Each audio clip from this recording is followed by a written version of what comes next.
Oman breaking ന്യൂസിലേക്ക് സ്വാഗതം. ഒമാനിലെ വിവിധ വാർത്തകൾക്കായി ഈ ചാനൽ സബ്സ്ക്രൈബ് ചെയ്യൂ. വാരാന്ത്യം മുതൽ ധോഫർ ഗവർണറേറ്റിൽ കൂടുതൽ മഴ ലഭിക്കുമെന്ന് കാലാവസ്ഥാ നിരീക്ഷണ കേന്ദ്രത്തിന്റെ റിപ്പോർട്ട്. മഴയ്ക്ക് പിന്നാലെ താപനിലയും കുറയും. ഖരീഫ് കാലം ആരംഭിച്ചെങ്കിലും സലാലയിൽ ഉൾപ്പെടെ ഇതുവരെ കാര്യമായ മഴ ലഭിച്ചിട്ടില്ല. താഴ്ന്ന സ്ഥലങ്ങളിൽ ചൂടും അനുഭവപ്പെടുന്നുണ്ട്. സഞ്ചാരികളുടെ വലിയ ഒഴുക്കുണ്ടായിട്ടില്ല.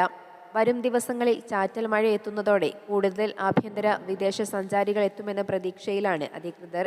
ഇതോടെ ധോഫറിൽ വിപണിയിലും ഉണർവുണ്ടാകും. അതേസമയം ഇന്നലെ രാജ്യത്ത് വീണ്ടും 49 ഡിഗ്രി സെൽഷ്യസിന് മുകളിൽ താപനില രേഖപ്പെടുത്തി. ഹെർനാലമിൽ 49.1 ഡിഗ്രിയാണ് താപനില.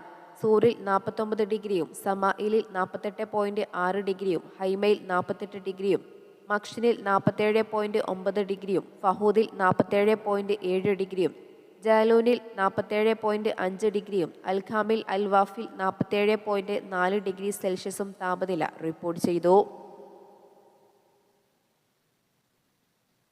മധ്യവേനൽ അവധിക്കാലം ആഘോഷിക്കാൻ നാട്ടിലേക്ക് പോകുന്ന പ്രവാസികൾക്ക് മടങ്ങി വരാൻ വലിയ തുക ചെലവഴിക്കേണ്ടി വരും.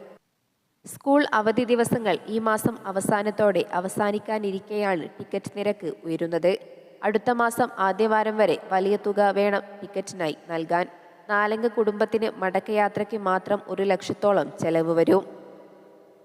കഴിഞ്ഞ 2 ദിവസങ്ങൾക്കിടെയാണ് നിരക്ക് ഉയർന്നത്. എന്നാൽ നാട്ടിൽ പോകുന്നതിന് മുമ്പ് റിട്ടേൺ ടിക്കറ്റ് എടുത്തവർക്ക് ഈ നിരക്ക് വർധനവിൽ നിന്നും രക്ഷപ്പെടാം. മസ്കറ്റിലേക്ക് താരതമ്യേന കുറഞ്ഞ നിരക്ക് കോഴിക്കോട് നിന്നാണ്. ഉയർന്ന നിരക്ക് കൊച്ചിയിൽ നിന്നും. നേരിട്ടുള്ള സർവീസുകൾ കുറവായതിനാൽ കണ്ണൂരിൽ നിന്നുള്ള യാത്രക്കാരും ഉയർന്ന തുകയ്ക്ക് ടിക്കറ്റ് സ്വന്തമാക്കേണ്ടി വരും. ഒരു ദിവസമെങ്കിലും നേരത്തെ ടിക്കറ്റ് സ്വന്തമാക്കാനുള്ള ശ്രമത്തിലാണ് പ്രവാസി മലയാളികൾ. വരും ദിവസങ്ങളിൽ നിരക്ക് വീണ്ടും ഉയർന്നേക്കുമെന്നും ട്രാവൽ രംഗത്തുള്ളവർ സൂചന നൽകുന്നു. ഒമാനിലെ ഇന്ത്യൻ സ്കൂളുകൾ വ്യത്യസ്ത ദിവസങ്ങളിലാണ് വേനലവധിക്ക് ശേഷം ക്ലാസ് പുനരാരംഭിക്കുന്നത്. ഈ മാസം അവസാനത്തിലും അടുത്ത മാസം ആദ്യത്തിലുമായാണ് രാജ്യത്തെ ഇന്ത്യൻ സ്കൂളുകൾ തുറക്കുന്നത്. മുതിർന്ന ക്ലാസുകളിൽ നേരത്തെ ആരംഭിക്കുന്ന സ്കൂളുകളുമുണ്ട്. 2 ആഴ്ചയോളം ടിക്കറ്റ് നിരക്ക് ഉയർന്നു നിൽക്കാൻ ഇത് കാരണമാണ്. ഈ മാസം പകുതിയോടെ തന്നെ ടിക്കറ്റ് നിരക്ക് ഉയർന്നു തുടങ്ങുന്നുണ്ട്. ഓഗസ്റ്റ് ആദ്യവാരത്തിൽ നിരക്ക് 3 ഇരട്ടി വരെ വർദ്ധിക്കുന്നു. ജൂലൈ അവസാന ദിവസങ്ങളിൽ എയർ ഇന്ത്യ എക്സ്പ്രസിൽ കൊച്ചിയിൽ നിന്നും മസ്കറ്റിലേക്ക് 110 റിയാലിന് മുകളിലാണ് ടിക്കറ്റ് നിരക്ക്. കണ്ണൂരിൽ നിന്നും 93 റിയാലും തിരുവനന്തപുരത്ത് നിന്നും 96 റിയാലും കോഴിക്കോട് നിന്നും 67 റിയാലുമാണ് ടിക്കറ്റ് നിരക്കുകൾ. 20 കിലോ മാത്രമാണ് എയർ ഇന്ത്യ എക്സ്പ്രസ് ഈ നിരക്കിൽ ബാഗേജ് അനുവദിക്കുക. 30 കിലോ ബാഗേജ് ആവശ്യമുള്ളവർ 10 റിയാൽ അധികം നൽകേണ്ടി വരും. ഒമാൻ എയറിലും സലാം എയറിലും ഇൻഡിഗോയിലുമെല്ലാം നിരക്ക് ഇതിലും കൂടുതലാണ്. ചില സെക്ടറുകളിൽ നിന്നും ചില ദിവസങ്ങളിൽ നേരിയ വ്യത്യാസവും വിവിധ വിമാന കമ്പനികളുടെ ടിക്കറ്റ് നിരക്കുകളിലുണ്ട്. അതേസമയം ഉയർന്ന ടിക്കറ്റ് നിരക്കിൽ നിന്നും രക്ഷപ്പെടാൻ ഈ മാസം ആദ്യ പകുതിയിൽ തന്നെ ഒമാനിൽ മടങ്ങിയെത്തുന്ന കുടുംബങ്ങളും നിരവധിയാണ്. നാട്ടിലേക്കുള്ള ഉയർന്ന ടിക്കറ്റ് നിരക്ക് കാരണം ഇത്തവണ അവധിക്കാലത്ത് നാട്ടിലേക്ക് പോകാതെ മലയാളി കുടുംബങ്ങളും നിരവധിയുണ്ട്. അവധിക്കാലം ഒമാനിൽ തന്നെ പലരും കഴിച്ചുകൂട്ടി. അതേസമയം ഓഗസ്റ്റ് 2ാം വാരം മുതൽ കേരള സെക്ടറുകളിലേക്കും മടക്കയാത്രകളിലും ടിക്കറ്റ് നിരക്കുകൾ കുറയും. ഡിസംബറിലാണ് പിന്നീട് നിരക്ക് ഉയരുന്നത്. ഇടക്കാല അവധിക്കാല സ്കൂളുകൾ അടയ്ക്കുന്ന ആഴ്ചകളിൽ വീണ്ടും ഉയർന്ന നിരക്ക് നൽകി വേണം നാട്ടിലേക്ക് പോകാൻ. ക്രിസ്മസ്, പുതുവത്സര ആഘോഷ നാളുകളിൽ നാട്ടിലേക്ക് പോകാൻ ആഗ്രഹിക്കുന്ന പ്രവാസികൾക്ക് ഇത് തിരിച്ചടിയാകും. ഇത് മുൻകൂട്ടി കണ്ട് ഇപ്പോൾ തന്നെ ടിക്കറ്റ് സ്വന്തമാക്കുകയാണ് മലയാളികൾ. നിരവധി പേരാണ് നാട്ടിലേക്ക് പോകാൻ കാത്തിരിക്കുന്നത്. ദാഖിലിയ ഗവർണറേറ്റിൽ തൊഴിൽ നിയമങ്ങൾ ലംഘിച്ച സ്ഥാപനങ്ങളെ പബ്ലിക് പ്രോസിക്യൂഷൻ നടപടികൾക്ക് കൈമാറിക്കൊണ്ട് തൊഴിൽ മന്ത്രാലയത്തിന്റെ നടപടി. ജനറൽ ഡയറക്ടറേറ്റ് ഓഫ് ലേബർ സംയുക്ത പരിശോധനാ സംഘം നടത്തിയ പരിശോധനയിൽ ഒമാൻ തൊഴിൽ നിയമങ്ങളും മന്ത്രാലയം ഉത്തരവുകളും ലംഘിച്ച് പ്രവർത്തിക്കുന്നതായി കണ്ടെത്തിയ 25 സ്ഥാപനങ്ങളെയാണ് നടപടികൾക്കായി പബ്ലിക് പ്രോസിക്യൂഷന് കൈമാറിയത്. സ്വദേശീവൽക്കരണം ഉൾപ്പെടെയുള്ള നിയമങ്ങൾ ഉറപ്പുവരുത്തണമെന്നും മന്ത്രാലയം സ്വകാര്യ സ്ഥാപനങ്ങളെ വീണ്ടും ഓർമ്മിപ്പിച്ചു. മുസന്തം ഗവർണറേറ്റിലെ പ്രധാന പ്രദേശങ്ങളെ തമ്മിൽ ബന്ധിപ്പിക്കുന്ന സുപ്രധാന റോഡ് പദ്ധതി പുരോഗമിക്കുന്നു.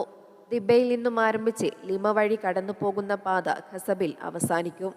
70 കിലോമീറ്ററാണ് റോഡിന്റെ ദൈർഘ്യം. പദ്ധതി പുരോഗതി ഗതാഗത ആശയവിനിമയ വിവര സാങ്കേതിക മന്ത്രാലയം ഉദ്യോഗസ്ഥർ വിലയിരുത്തി. 42 മാസം കൊണ്ട് നിർമ്മാണവും 3 മാസങ്ങൾ കൊണ്ട് അനുബന്ധ പ്രവർത്തനങ്ങളും പൂർത്തിയാക്കാനാണ് മന്ത്രാലയം ലക്ഷ്യമിടുന്നത്. രാജ്യത്തെ തന്നെ വരാനിരിക്കുന്ന ഏറ്റവും വലിയ നിർമ്മാണ പ്രവർത്തനങ്ങളിലൊന്നാകും ദിബ ലിമ ഖസബ് പാത. റോഡ് നിർമ്മാണം പൂർത്തിയാകുന്നതോടെ ഖസബിൽ നിന്നും ലിമയിലേക്ക് 22 മിനിറ്റും ലിമയിൽ നിന്നും ദിബയിലേക്ക് 55 മിനിറ്റും മാത്രമായിരിക്കും യാത്രാസമയം. അൽവുസ്തയിലെ വിവിധ ഗവർണറേറ്റുകളെ തമ്മിലും റോഡ് ബന്ധിപ്പിക്കും. പാത കടന്നു പോകുന്ന ഭാഗങ്ങളിലെ ഇരുവശങ്ങളിലുമായി സ്ഥിതി ചെയ്യുന്ന ഗ്രാമങ്ങൾ ബന്ധിപ്പിക്കുന്നതിന് പദ്ധതി ഗുണം ചെയ്യും. പ്രതികൂല കാലാവസ്ഥയെ തരണം ചെയ്യാവുന്ന രൂപത്തിലാണ് പദ്ധതിയുടെ അന്തിമ രൂപരേഖ ഒരുക്കുക. വടക്കൻ ഷെർക്കിയ ഗവർണറേറ്റിലെ മുദൈബി വിലായത്തിൽ വാണിജ്യ സ്ഥാപനത്തിൽ നിന്നും ഫൈബർ ഒപ്റ്റിക്കൽ കേബിളുകൾ മോഷ്ടിച്ച സംഭവത്തിൽ 4 പ്രവാസികളെ റോയൽ ഒമാൻ പോലീസ് അറസ്റ്റ് ചെയ്തു. പ്രതികൾ ഏഷ്യൻ രാജ്യക്കാരാണെന്നും ഇവർക്കെതിരെ നിയമ നടപടികൾ സ്വീകരിച്ചതായും പോലീസ് അറിയിച്ചു. സമാന സംഭവം ഗവർണറേറ്റിൽ നേരത്തെയും റിപ്പോർട്ട് ചെയ്തിരുന്നു. സൗദി അറേബ്യയിൽ ഗുരുതരാവസ്ഥയിൽ കഴിഞ്ഞിരുന്ന ഒമാനി പൗരനെ കഴിഞ്ഞ ദിവസം ഒമാനിലേക്ക് എയർലിഫ്റ്റ് ചെയ്തു. വിദഗ്ധ ചികിത്സ നൽകുന്നതിനായി ഇവരെ ഒമാനിലെ ബന്ധപ്പെട്ട ആശുപത്രിയിൽ എത്തിച്ചു. ആരോഗ്യ മന്ത്രാലയത്തിലെ എമർജൻസി മാനേജ്മെന്റ് സെന്റർ ബന്ധപ്പെട്ട വകുപ്പുമായി ഏകോപിപ്പിച്ചാണ് രോഗബാധിതനായ പൗരനെ ഒമാനിലേക്ക് കൊണ്ടുവന്നത്. ഒമാനിൽ രോഗിക്ക് ആവശ്യമായ വിദഗ്ധ ചികിത്സ ലഭ്യമാക്കി വരുന്നതായും ആരോഗ്യ മന്ത്രാലയം പ്രസ്താവനയിൽ അറിയിച്ചു. തെക്കൻ ഷെർക്കിയ ഗവർണറേറ്റിൽ Royal Oman Police narcotics and psychotropic substances sub general administration നടത്തിയ പരിശോധനയിൽ 90 കിലോഗ്രാമിലധികം ഹാഷിഷും മാരിജ്വാനയും 14,700 മയക്കുമരുന്ന് ഗുളികകളും പിടിച്ചെടുത്തു. ഏഷ്യൻ രാജ്യക്കാരായ 3 പ്രവാസികളെ അറസ്റ്റ് ചെയ്തു. പ്രതികൾക്കെതിരെ നിയമ നടപടി സ്വീകരിച്ചതായി പോലീസ് വ്യക്തമാക്കി. അതേസമയം കഴിഞ്ഞ ദിവസം തെക്കൻ ഷെർക്കിയ ഗവർണറേറ്റിൽ മറ്റൊരു മയക്കുമരുന്ന് കടത്തും റോയൽ ഒമാൻ പോലീസ് പിടികൂടിയിരുന്നു. 220 കിലോയിലധികം ഹാഷിഷുമായി ഏഷ്യൻ രാജ്യക്കാരായ 4 പ്രവാസികളെയാണ് അറസ്റ്റ് ചെയ്തത്. ഇവർക്കെതിരെ റോയൽ ഒമാൻ പോലീസ് നിയമ നടപടികളും സ്വീകരിച്ചു. ഇതോടെ ഇന്നത്തെ വാർത്തകൾ അവസാനിക്കുന്നു. പുതിയ വാർത്തകളുമായി വീണ്ടും കാണുന്നതുവരെ നന്ദി, നമസ്കാരം.